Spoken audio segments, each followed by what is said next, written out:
Buen día amigos de Perú 21, yo soy Patricia Quispe y esto es Tribuna Electoral, un espacio que cede nuestro medio de comunicación a los candidatos al Congreso de la República con la finalidad de que den a conocer al electorado sus propuestas e iniciativas en caso de acceder a una curul en las elecciones generales que se celebrarán en nuestro país el domingo 11 de abril. Hoy nos acompaña Acely Rabasa. Ella postula con el número 10 en la lista de Victoria Nacional y tiene varias propuestas referidas a diversos campos, porque ella además tiene una maestría en Derecho Constitucional, es abogada y ha trabajado también en el Congreso de la República como asesora. Bienvenida, Acely. Hola Patricia, muchas gracias a Perú 21 por el espacio y por dar a conocer rostros nuevos como el mío para el Congreso. No, gracias a usted y bienvenida a Tribuna Electoral y a Perú 21. Una de sus propuestas es la devolución de aportes a la AFP. Es un tema que ha estado en la agenda de este Congreso de la República, pero su iniciativa no va por una devolución de aportes en general, sino está centrada y focalizada en el caso de los pacientes que han padecido o que padecen de COVID-19. ¿Nos podría ampliar un poco esa iniciativa?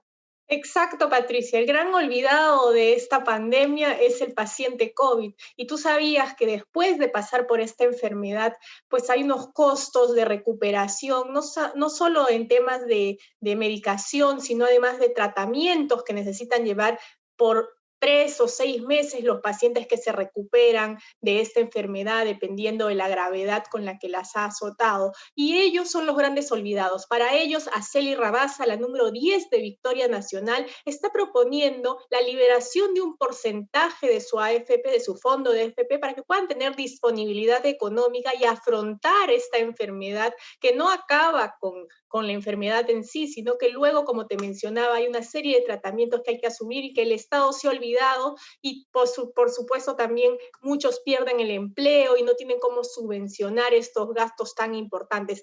A través de ese proyecto de ley que es dable a través de un congresista en el Congreso de la República, vamos a hacer que ellos alivien pues de alguna manera el tener efectivo para que puedan subvencionar estos gastos de manera inmediata. Y a través del Ejecutivo vamos a gestionar, hay que dejarlo claro esto, gestionar con el Poder Ejecutivo un bono focalizado precisamente para los pacientes COVID que han sido los grandes olvidados de esta pandemia.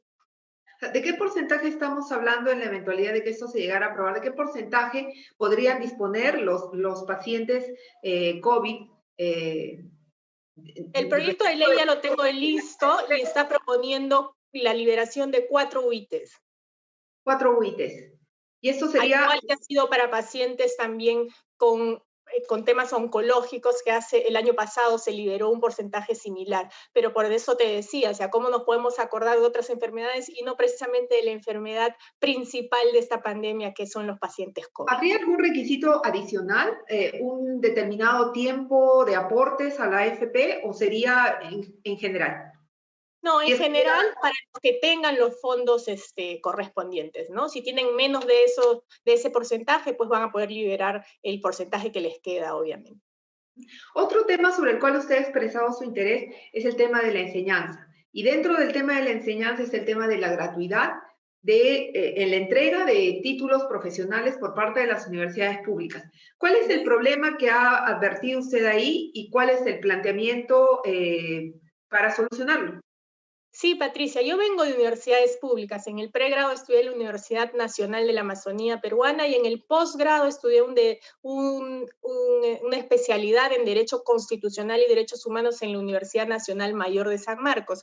Pero hay una situación específica, el hecho de que la ley universitaria en su artículo 100 señala que la universidad pública es gratuita. Sin embargo, al momento de querer acceder a tu título universitario luego de haber dado tu examen de tesis o haber sustentado de diversas maneras, pues te cobran entre 2.000 y 6.000 soles. O sea, esa gratuidad se vuelve letra muerta y te cobran todo lo que no te cobraron en los 5, 6, 7 años de estudio. Y eso es totalmente injusto, sobre todo para chicos que se han esforzado para poder egresar y alcanzar pues su título universitario. Hay que ponerle trabas de calidad de educación, las que tú quieras al educando, porque estamos a favor de la calidad de la educación, pero barreras económicas de este tipo y por costos tan absurdos como por ejemplo las constancias de no adeudo de libros o las constancias que has egresado de tu misma facultad cuando esta información la tiene perfectamente la universidad, es un abuso y la 10 de Victoria Nacional lo va a parar. No vamos a permitir más abusos de este tipo para nuestros estudiantes. Ahora, usted ha sido asesora parlamentaria.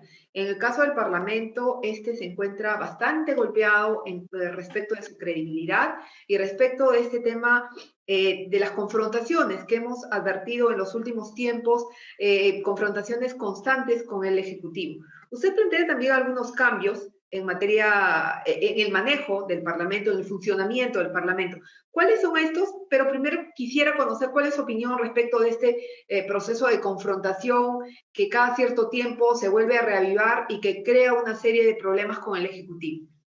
Sí, los peruanos ya estamos cansados de la confrontación y me incluyo como peruana y como ciudadana, ya debemos olvidarnos un poco de las ideologías políticas y tomarnos las manos como peruanos para poder salir de esta crisis. Han sido 5 años perdidos precisamente por la confrontación entre el Ejecutivo, el Legislativo y entre los partidos políticos.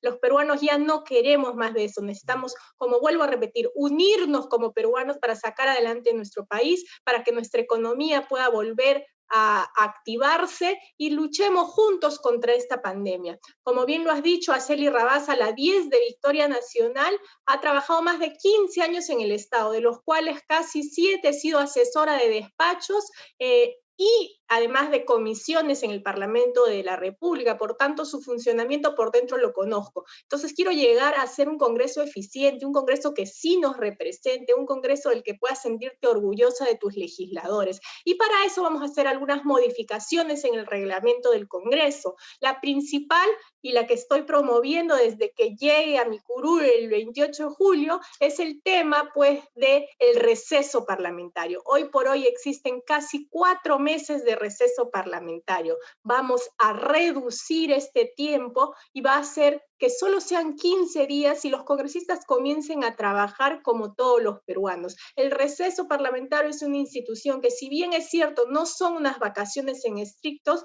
en la práctica sí lo son. Yo he trabajado ahí y considero que sí lo son en la práctica porque no hay sesiones ordinarias en comisión, no hay sesiones ordinarias en el pleno y pues se vuelve una suerte de vacaciones. No podemos permitir, cuando hay tanta necesidad de legislar, de fiscalizar y sobre todo de representar a nuestros ciudadanos, seguir dándonos este tiempo de vacíos cuando lo podemos utilizar para tener un Congreso más eficiente y más eficaz, ¿no?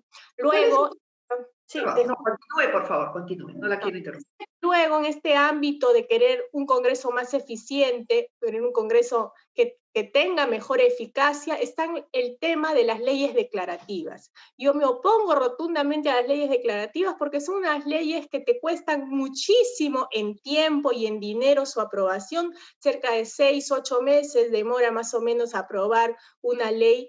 Y una ley declarativa no tiene un trasfondo, no tiene un efecto. Y por eso es que precisamente el ciudadano cree después que los parlamentarios le mentimos, le engañamos, porque para los que nos están escuchando, una ley declarativa, por ejemplo, es la que crea distritos. En 2017 se creó el distrito de Huaycán. Hasta el día de hoy, el 2021, no existe ese distrito, porque precisamente esa no es facultad del Poder Legislativo. La creación de distritos es facultad del Poder Ejecutivo y se tiene que respetar esas diferentes funciones en las que nos encontramos tanto el Poder Legislativo como el Poder Ejecutivo. Yo propongo que se haga a través de una presentación del despacho del congresista, de una moción al Pleno del Congreso de frente y se traslade estas necesidades del pueblo, porque en realidad son necesidades de pueblo, son la creación de distritos, hacer carreteras, hospitales, no nos compete, pero son necesidades existentes del pueblo. A través de la moción la trasladamos al Poder Ejecutivo y causa el mismo efecto, pero no gastamos tanto tiempo y mucho menos dinero que no tenemos todos los peruanos, ¿no?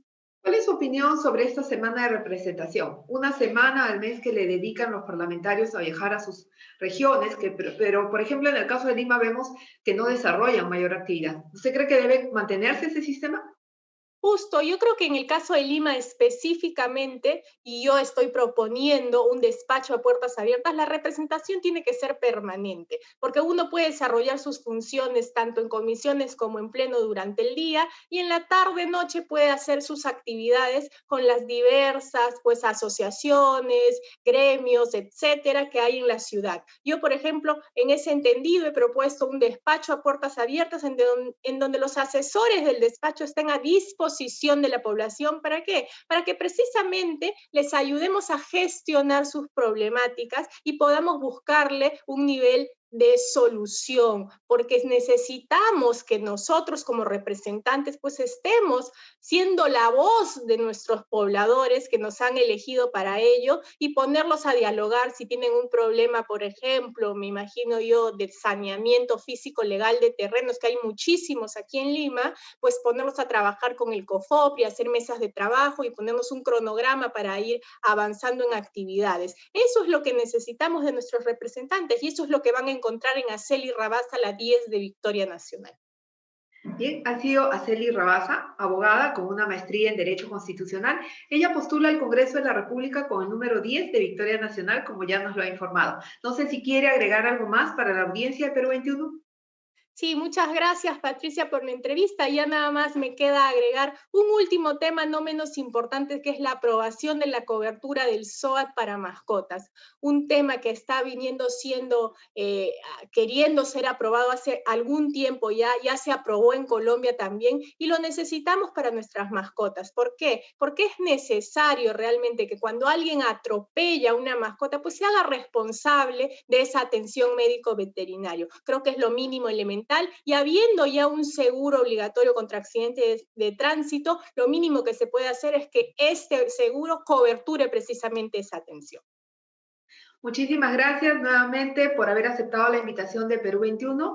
Aceli Rabasa, abogada con una maestría en Derecho Constitucional, número 10 en la lista de Victoria Nacional, que postula para acceder a una curul en las elecciones del próximo domingo 11 de abril. Muchísimas gracias por haber atendido nuestra invitación, por compartir sus experiencias y sus iniciativas. Y con ustedes, amigos, será hasta una nueva ocasión en que tendremos la posibilidad de escuchar a otro aspirante al Parlamento para que comparta con nosotros sus principales propuestas. Han sido ustedes muy gentiles por su preferencia. Muchísimas gracias. Cuídense mucho.